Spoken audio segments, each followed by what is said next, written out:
Check, check. 1, 2. Waiting for YouTube. We're gonna see if it catches up. Oh, look.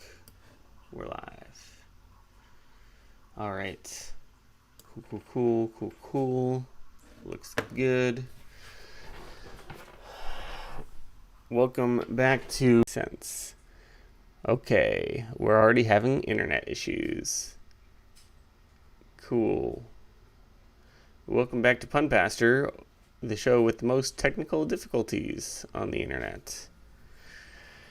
Wow, this is fun. This is working out great. This is good. It's good. It's fine. It's all good.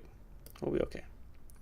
All right, gonna adjust some windows here now that we are successfully live. A little bit late because your boy had to do some self-care. And by self-care, I mean just basic human things like, showering and brushing his teeth and trimming his fingernails. Fun things. But, welcome back to our chaotic life. If you'll believe it, I actually just spent the last minute cleaning up, which is kind of hard to believe because it's still a mess. But you know what? At least there's not paper plates lying around everywhere. Your boy likes bagels with peanut butter. All right. That's not related to anything that we are doing today. Today we are revisiting some Dungeons and Dragons. And that is very exciting. Because I got some comments from some folks on the D&D videos that I posted, and I'm actually I want to pull those up right now, just so that I can read them to you, because I really appreciate those comments. And I probably should have prepared that ahead of time, but you know what? This is this is how this is gonna go. So. I am going to just stall for time as I do this. I posted a reel yesterday to the PunPastor Instagram about that Bible video game that I played, and I was like, hey, I tagged the company, which I wouldn't usually do, but I tagged them and was like, hey, I think this is maybe a little broken. And they were like, well, actually, when the fireballs fall from the sky, you can predict it by the red indicators. And I'm like, oh, okay, well, I got that far, but thank you.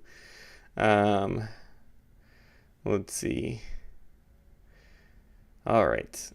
Here we go. I may have just messed up my my screen here by adjusting the window, so we'll fix that. But I want to give a shout out to Alexander Wynn, who 2 weeks ago said that he's not sure he agrees with Moses being a druid, but he says that he's the perfect warlock.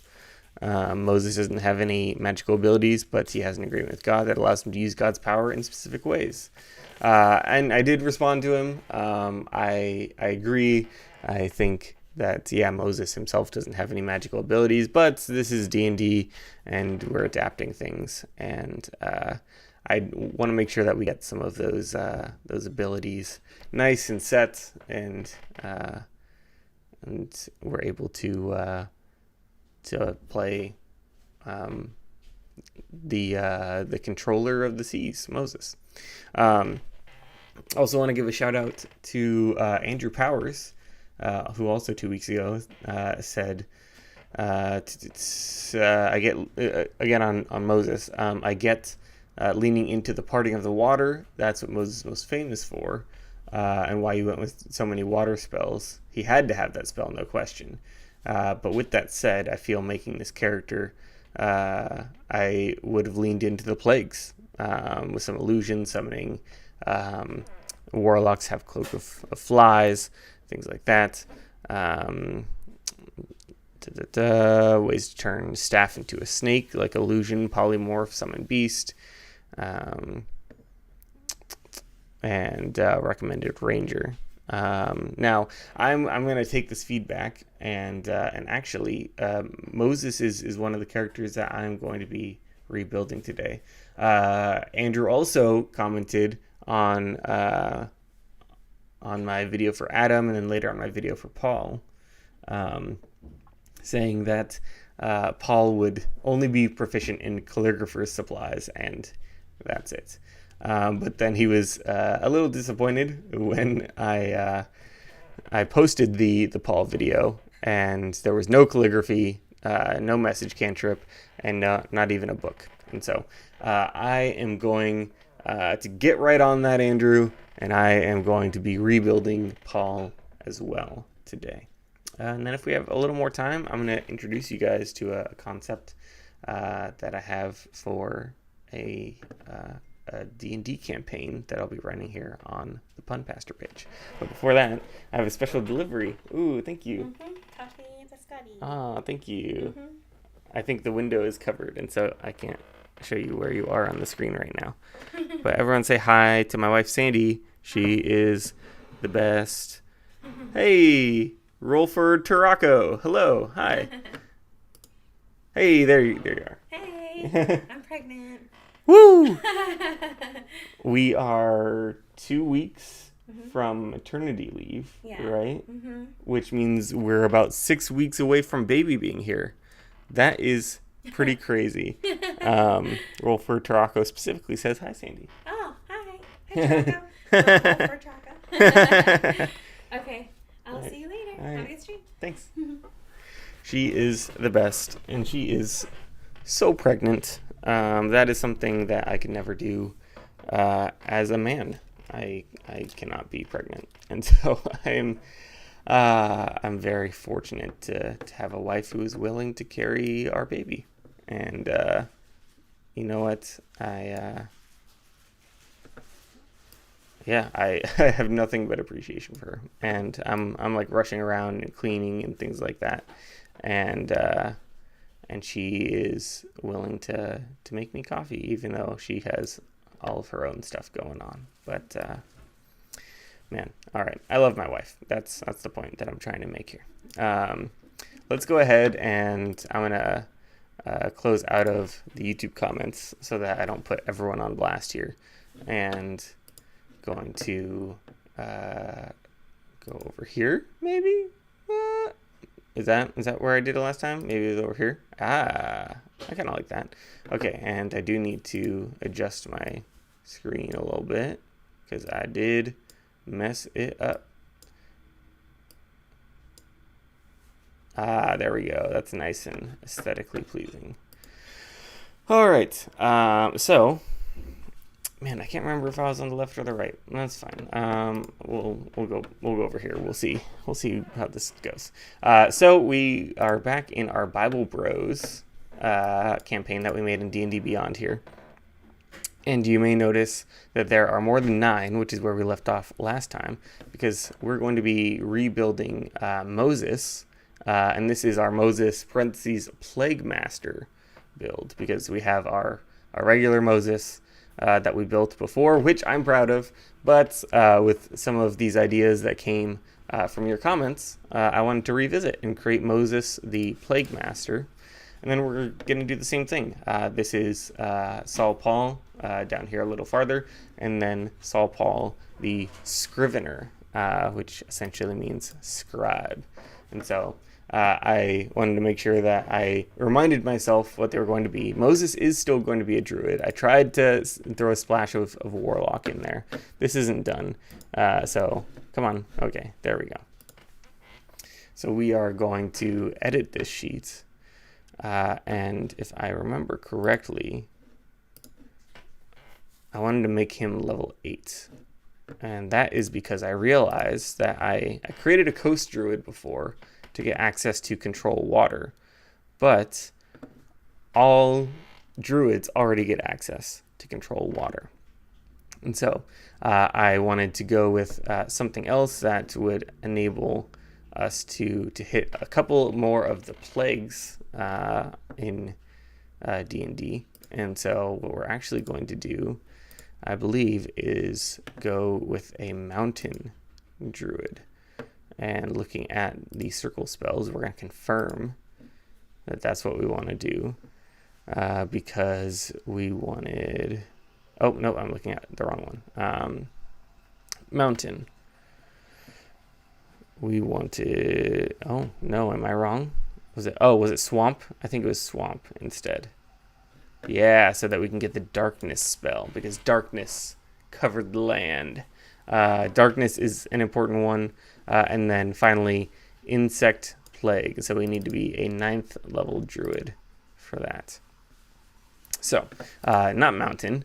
We are going to go with swamp. Swamp doesn't exactly fit thematically, but you know what? We are going to go for it anyway. We're going to make sure that we check our optional features, because optional features are awesome. I am going to take a sip of this coffee and hope that I don't burn myself. Ooh, beautiful.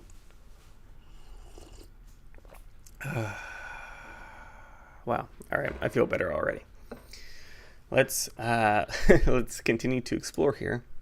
We are going to take the guidance cantrip, which is one of my favorite cantrips in the game. I think. Am I gonna change my mind? I might change my mind. I don't know.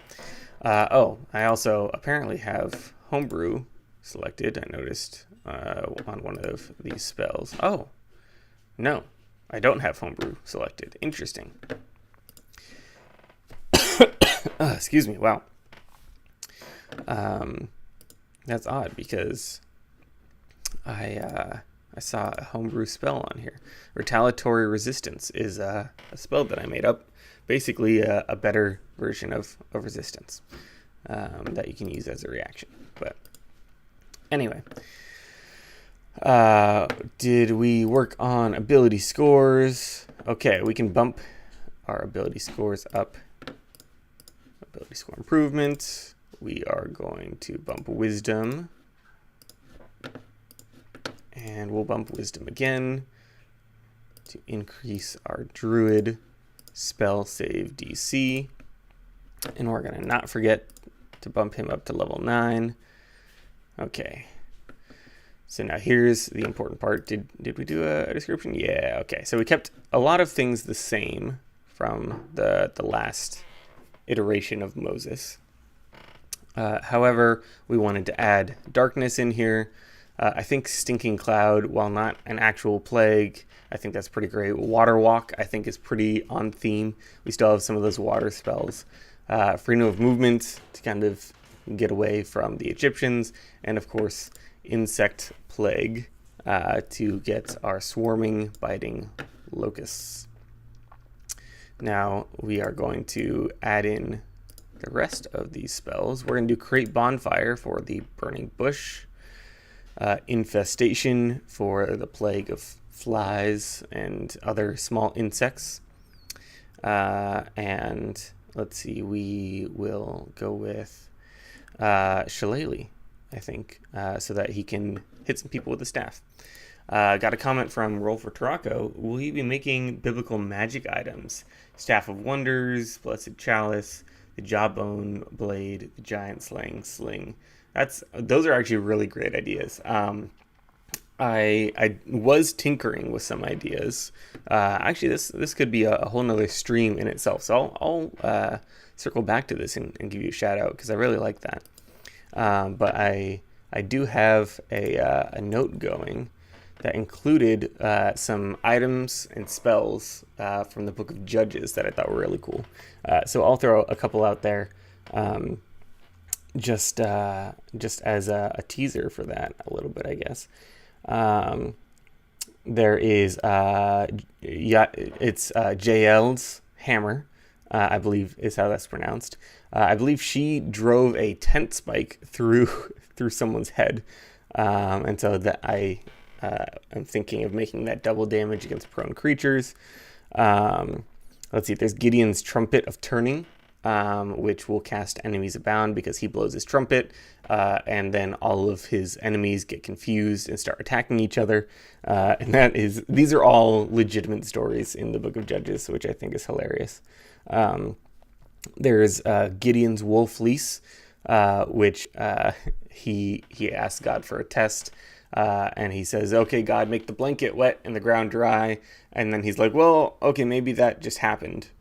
So God, the next day, can you make the blanket dry and the ground wet? So this is a magical blanket that will always be wet in extreme heat and always dry in the rain and cold. And so we'll revisit that. I think that is a great idea. Josh's Power Walk of Destruction. Oh, that's a great one. That'd be an awesome spell. If you're able to use your movement to get around someone as a part of the spell, then they crumble and fall prone or something like that.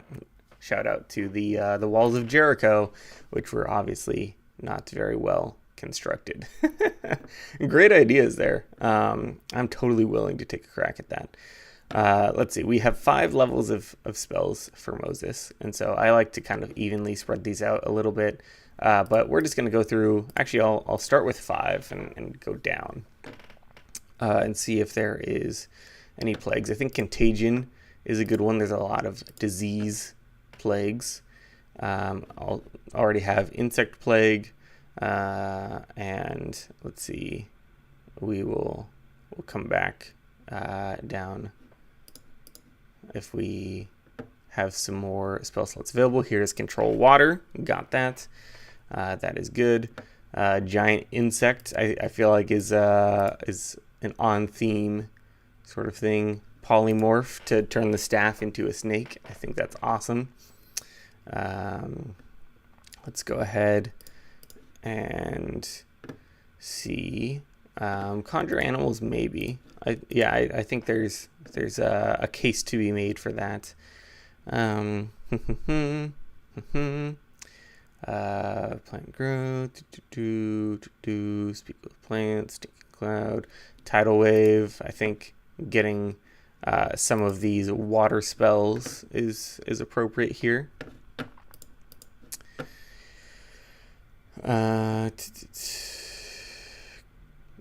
Maybe we got darkness already on there.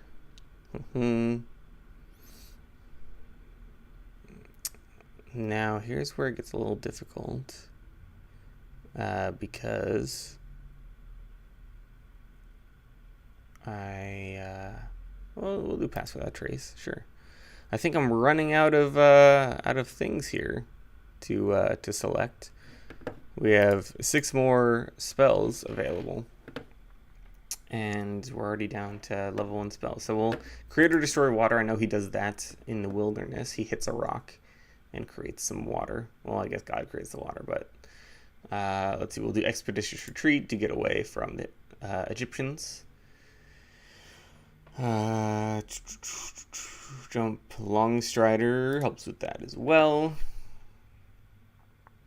Man, okay. Let's take some standard good spells. We'll do Healing Word. We'll do Good Berry. That's like mana, maybe, in the wilderness. Maybe. And we'll do Absorb Elements for his staff. Because we saw in the Bible video game that everyone gets a fireball attack, so he can have one as well. This coffee is good. Coffee and biscotti. It's one of my favorite snacks because I am super Italian. Well, I'm half Italian, but anyway. I feel like even if you're half Italian and your go-to snack is coffee and biscotti, it still makes you fairly Italian at the very least. Take another bite here.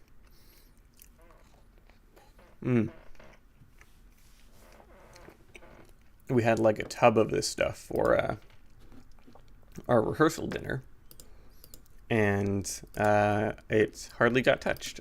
And so for our first year of marriage, we just had a ton of biscotti in the house. And it was incredible. It was awesome. I loved it. Well, here is Moses, our plague master. He gets a lot of spells to conjure animals and insects and diseases. And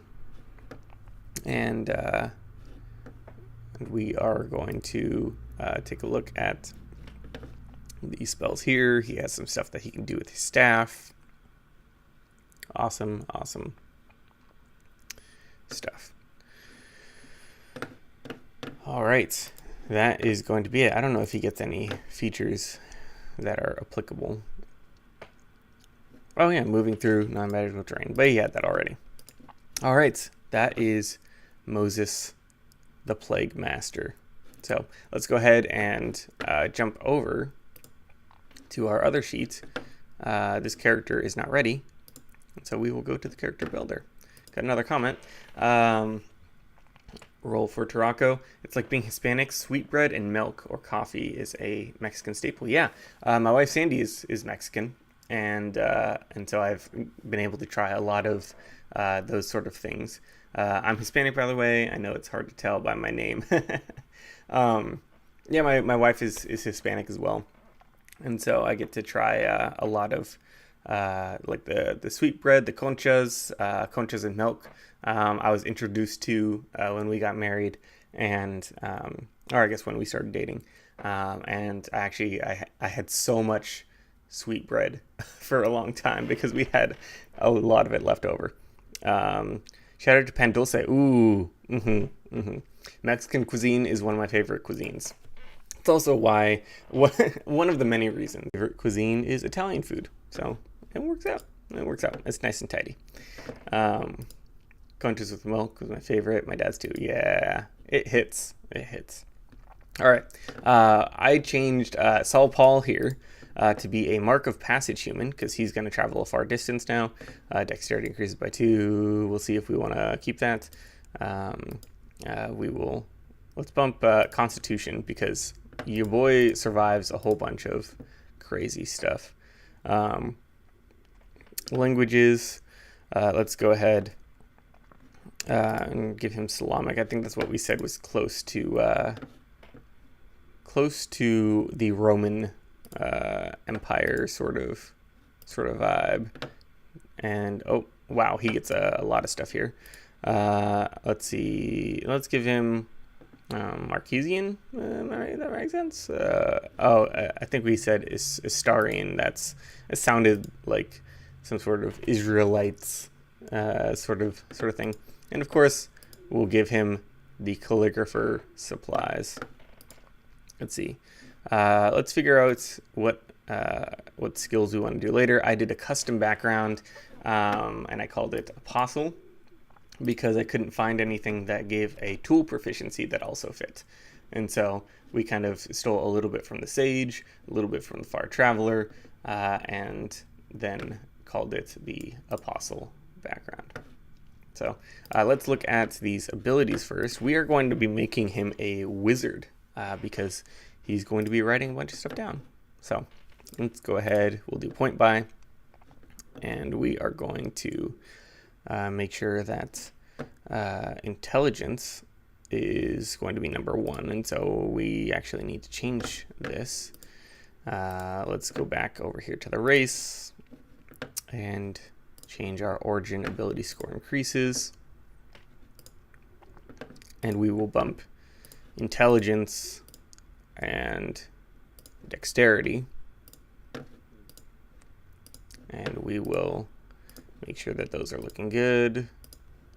And we'll give him some wisdom and charisma. I think that works fairly well. I am a little torn about this with dexterity. He does get stoned a lot. I think I want to bump his charisma instead here.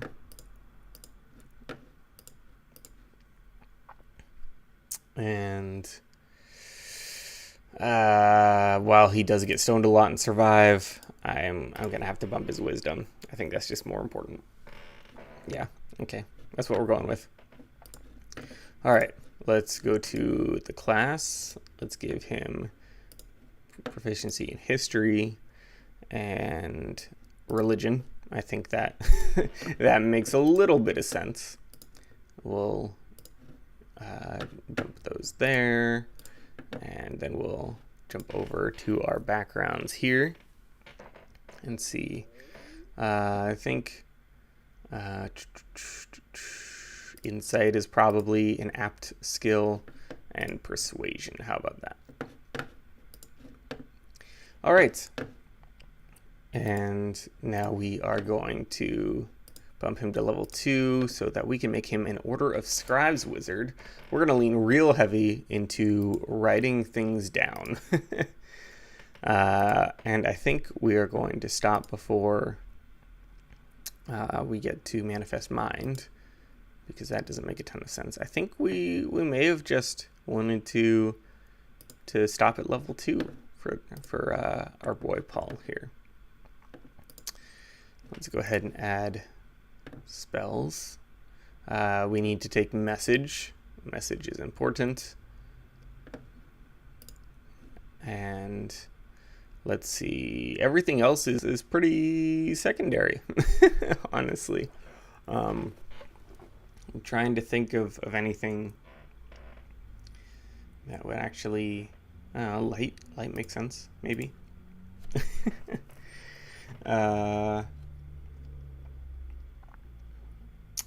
And yeah, wow, this is kind of difficult.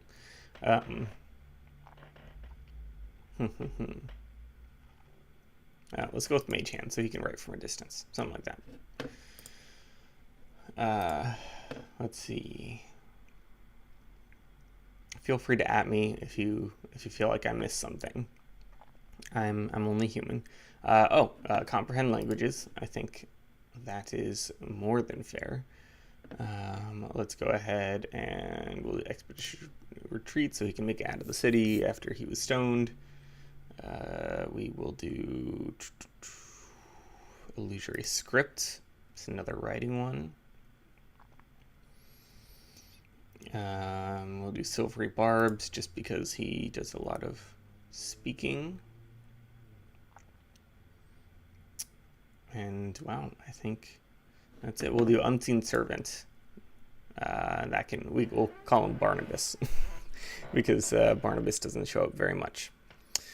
All right. How many? Okay, cool. 5. So we're not going to go super deep into wizard spells. Otherwise, we will be here all day because wizards can learn so many spells. They start off with 6, and then when they level up, they get 2 more each level, so that'd be 8. Okay, well, that would be 3 more spells. But anyway, this is Saul, also known as Paul. He is our scrivener. All right. Oh, does he need... Because I changed his class. I think it was a cleric before. Yeah, okay. So we're just going to remove that. And you don't need that. And I don't think you are proficient with that anymore. And you don't really need an alms box. Yep, delete. And delete. And delete. Let's just go through. We're going to redo his starting equipment. Backpack, delete, delete.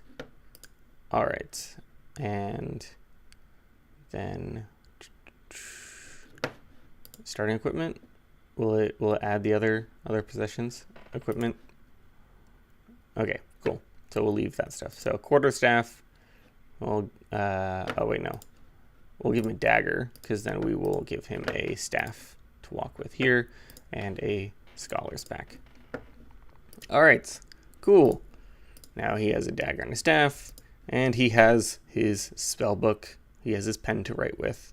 He can use his spell book as a arcane focus, and he can write magical things. And that's going to be Paul. Hey, and he gets Misty Step for Magical Passage from being a Mark of Passage human. All right. That is Paul. we are going to jump into some more freeform sort of stuff now. Work on a campaign idea that I hope to be putting up at some point on this PunPastor page. So stay tuned. All right, we're closing out of these. We are going to go to My Campaigns and scroll all the way down. Tri-Unity is the working name for this. I'm going to take a quick coffee sip. And I guess I'll adjust so you can actually see the full image of everything here. There we go. So these are the 3 NPCs that I've built so far. We have 3 factions in this city that I've built, and 3 different ideas for town guards, which then created these 3 factions, 3 areas of the city, and these competing kind of military sort of forces. All right. I'm actually going to get my notebook so I can show you this. So, because I like to draw a little bit. Not well. I can't draw well. But I kind of sketch out some of my ideas.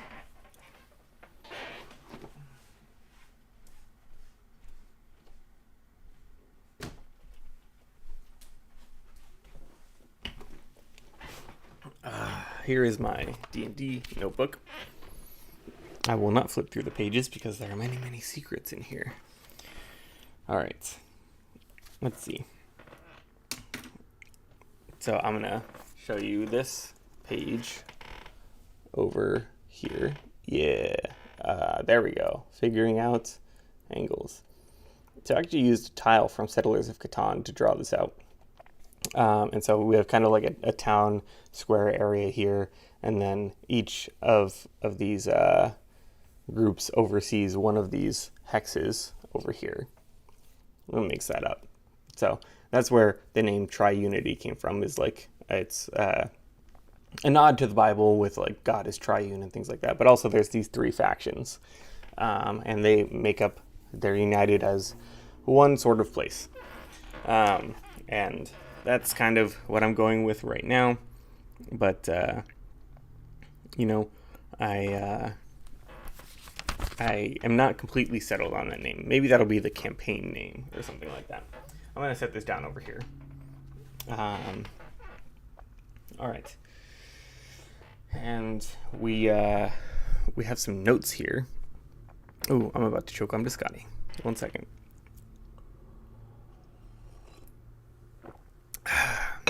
That's better. That we will use as a reference. We have 3 groups of guards that I wrote down, and this is a very I have to adjust my chair. A very pun focused campaign, and so I will be the Pun-geon Master, the Jester of Pun Games, and that's kind of that's why I put that in the description here. But we have the Nightlight City Guards, Knights with a K. And that is going to be a group of clerics.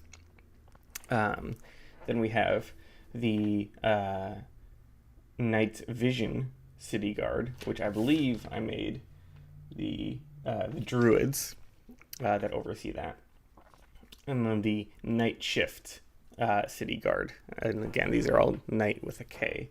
And the Night Shift are Rangers, I believe. So if we look back at this screen over here, we have in blue Commander Raylin the Dwarf, and she is a part of the Nightlight Clerics.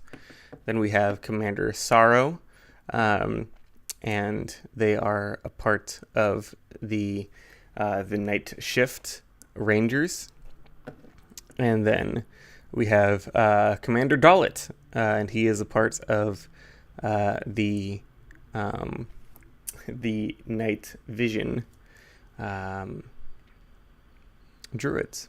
And so those are the three factions that kind of oversee the protection of this city, currently known as Tri-Unity, and that is where this campaign will. I am going to try to create some characters here. We'll copy this link, and then we will paste that link. Wait for it to load. Dip our biscotti.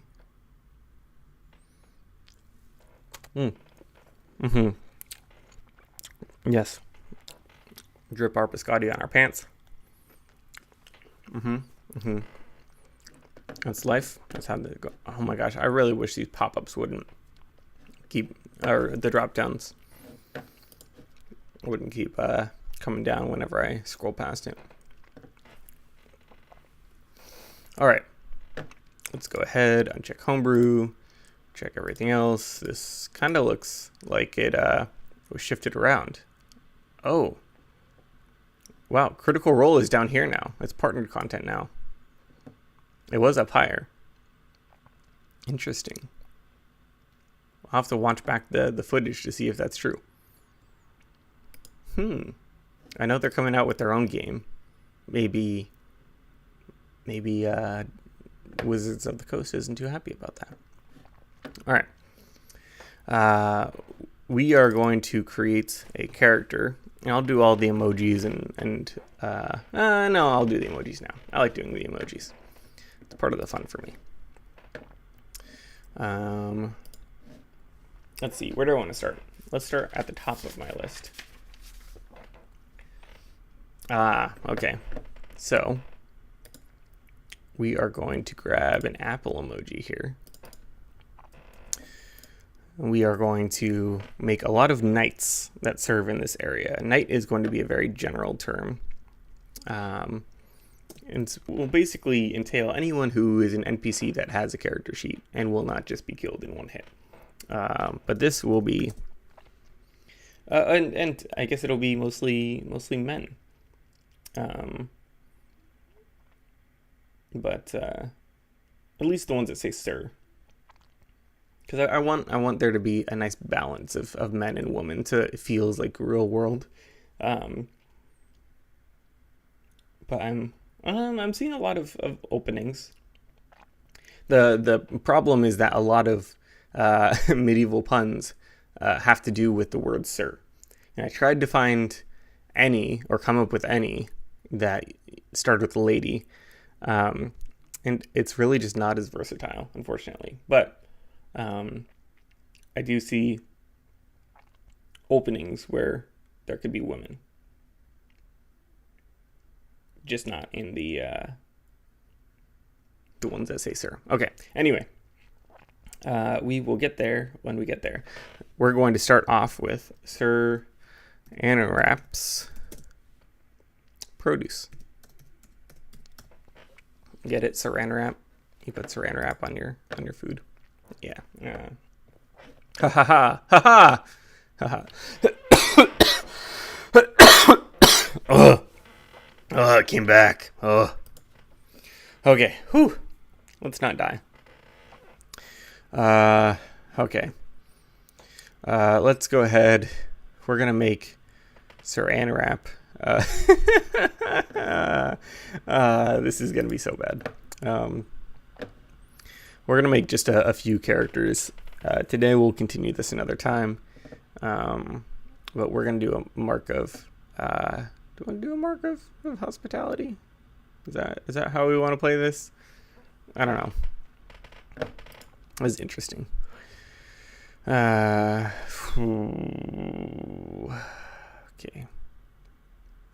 Maybe I'll use the random feature. That might be helpful.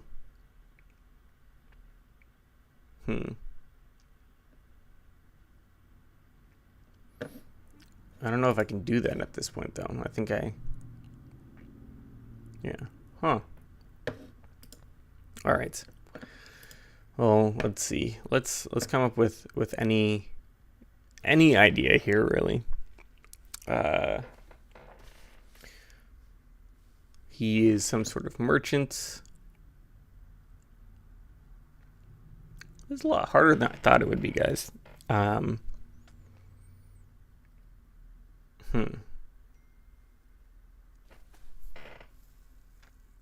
This is very challenging. Why don't we work backwards? I'll choose a background. And let's see.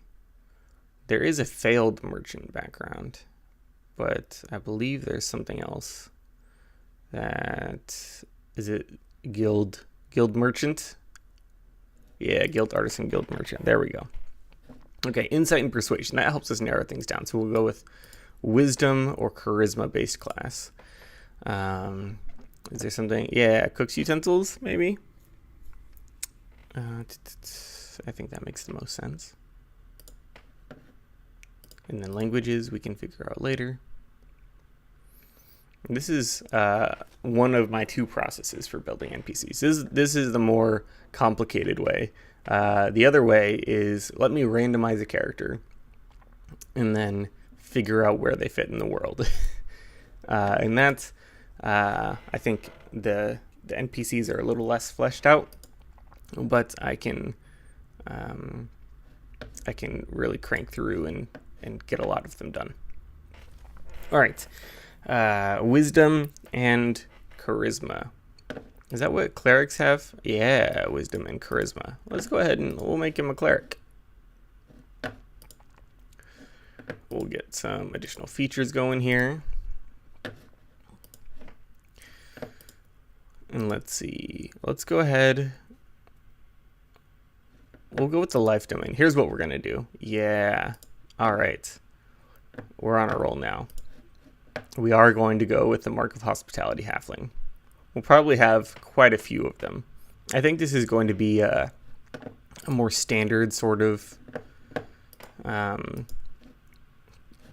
setting. So we'll lean heavily into the elves and halflings, orcs, and dwarves, things like that. All right. Now let's go ahead. And we will bump wisdom and charisma, dexterity for armor class. And let's go ahead. We have an odd number, so we'll do that there, that there. Yeah, that seems good. And he's going to be fairly low level because really all we need is access to Goodberry. Let's go ahead. We'll do medicine and religion. He's a halfling, but because I just watched The Hobbit, we are going to have him also speak Dwarvish. All right, Saran wrap. Let's do that guy. He has a helmet. He could be a little tiny little knight. Okay. And then we are going to... Oh, let's make sure that we actually got our... Yeah, Disciple of Life. The additional hit points equal to 2 plus the spell's level. Yeah. Good berries heal for 1, which means that they will now heal for 4. And you get 10 of them. So it's a first level spell that heals 40 hit points. So I think that is pretty darn impressive. All right, let's see. We'll also purify food and drink because he is a produce salesman. And we'll create or destroy water. How about that? Yeah. All right, what about this? Let's, I think mending will be useful. Probably for an orchard of some sort.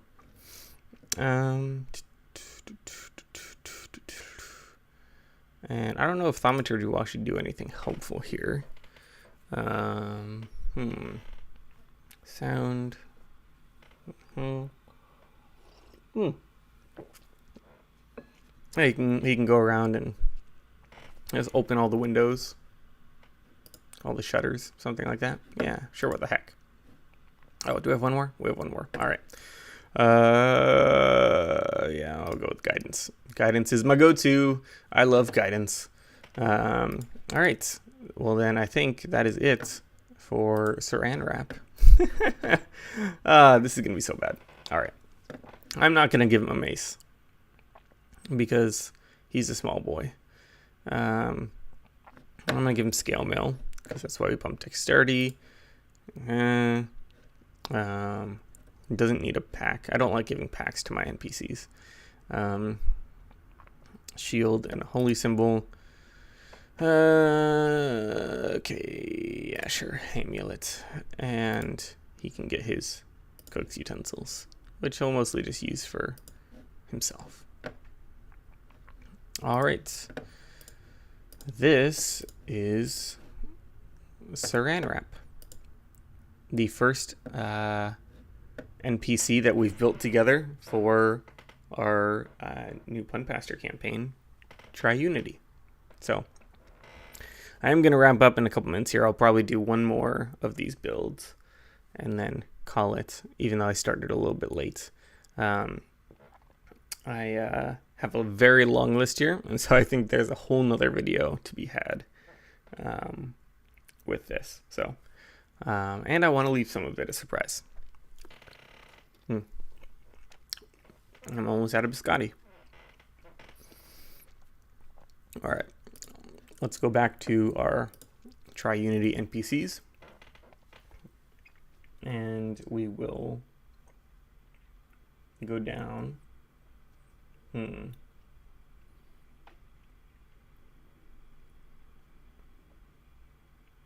do we want to build? Okay, we'll do this one. We'll create a female NPC here, just so that we can balance this a little bit. And we will create a character.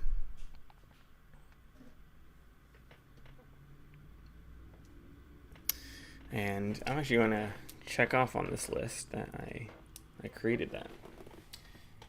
We have that. We have that. We have that. We did Saran Wrap. And now we are going to do the Camelot Steed Services.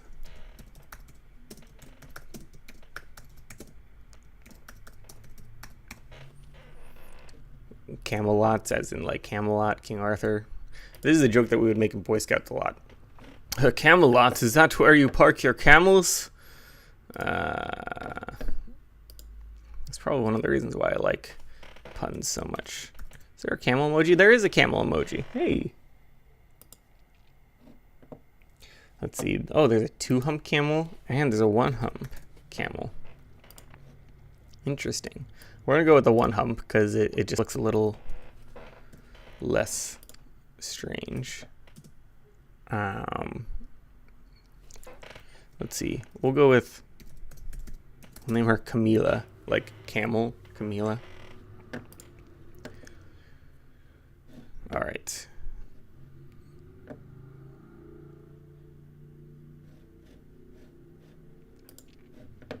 And let's make her a human. This one is a little bit easier because mark of handling humans get a bonus to animal handling. And that's what this is all about. Wisdom, and let's go ahead and do dexterity. Oh, dexterity or strength. Oh, this is tough. Okay, let's go ahead. You're gonna speak Elvish. What the heck? Let's go ahead and make you a ranger. And I've never used anthropologist. Oh no, that's more cultures. What am I thinking of? Which one is animals? I don't know. We could do far traveler as a backup.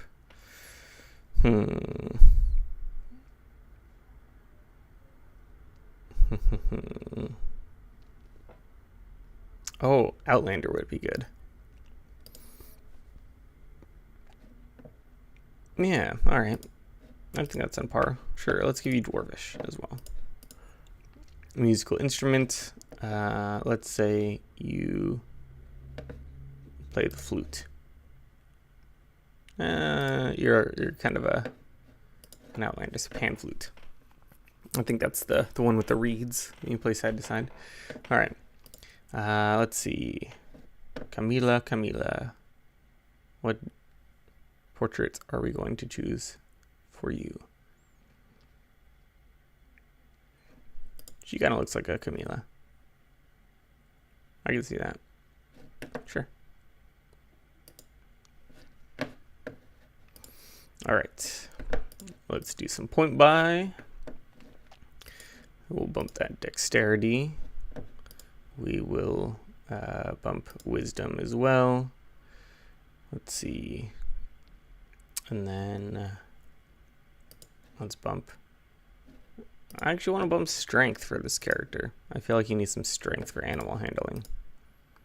And intelligence and charisma you don't need a ton of, because this is going to be kind of like the guy with the cart in Skyrim, who is kind of just everywhere. You don't really need to know a lot. And you meet a pretty good niche. We did not check all of these and uncheck homebrew.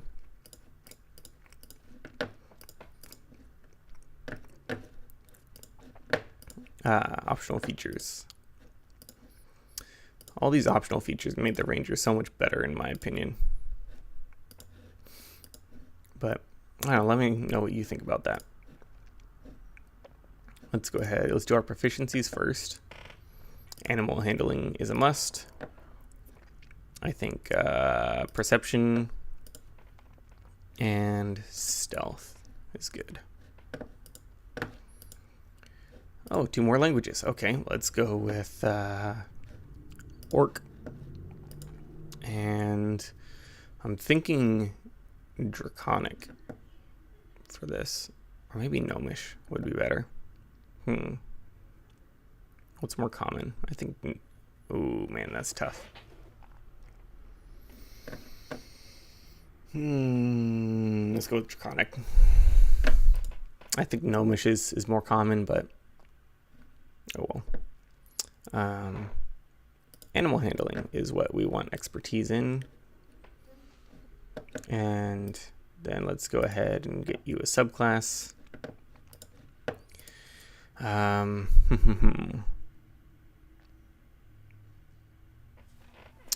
this is tough. I always want to go archery. Maybe we'll do blind fighting. That way it's like, I can sense the animal behind me, sort of thing. And we will go with the Beast Master to get a Ranger's Companion. And do we... Yeah. We can get the updated Primal Companion.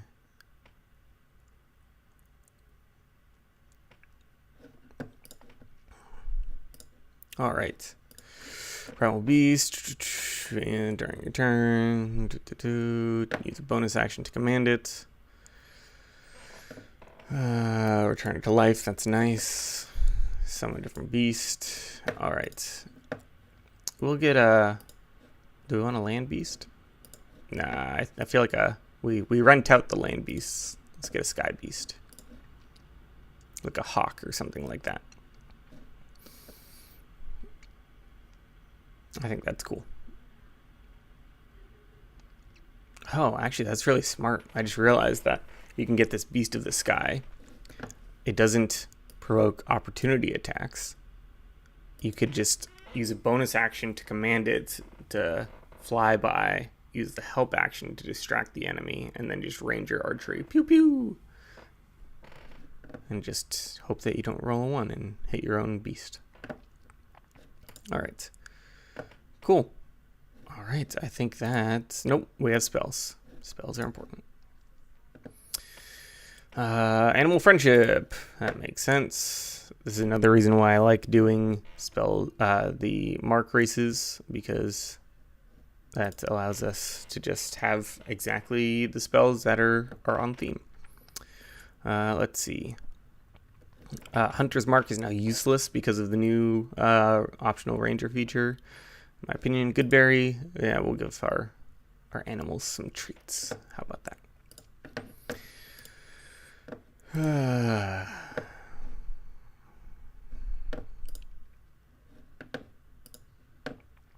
All right.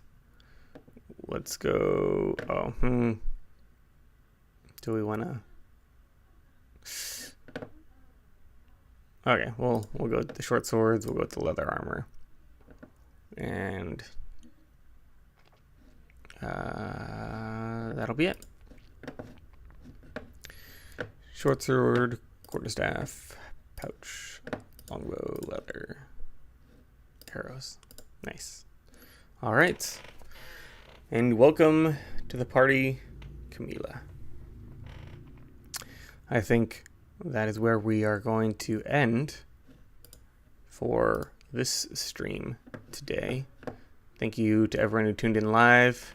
If you're watching back on the replay or the clip, feel free to drop a like, subscribe, and I hope to catch you in the next video. See you then. Outro. All right, let's end the stream.